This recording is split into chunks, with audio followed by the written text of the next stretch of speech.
പിന്നെ രോഗങ്ങൾ, ഇതര മുസീബത്തുകൾ, ഇതൊക്കെയാണ് ഇവിടെ ഉദ്ദേശമെന്ന് മുഫസ്സിരീങ്ങൾ പറഞ്ഞിട്ടുണ്ട്. എല്ലാം ശരി തന്നെയാണ്. വലനുദീഖന്നഹും മിനൽ അദാബിൽ അദ്ന ദൂനൽ അദാബിൽ അക്ബർ.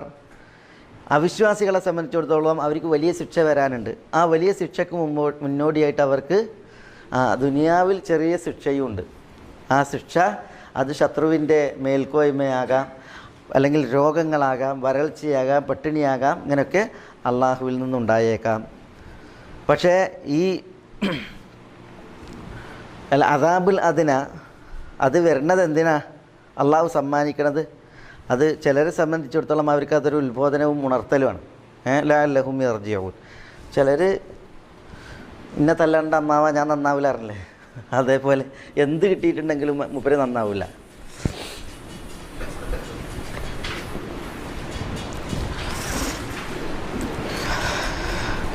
വലനുദീഖന്നഹും മിനൽ അദാബിൽ അദ്ന ദൂനൽ അദാബിൽ അക്ബരി ലഅല്ലഹും യർജിഊൻ.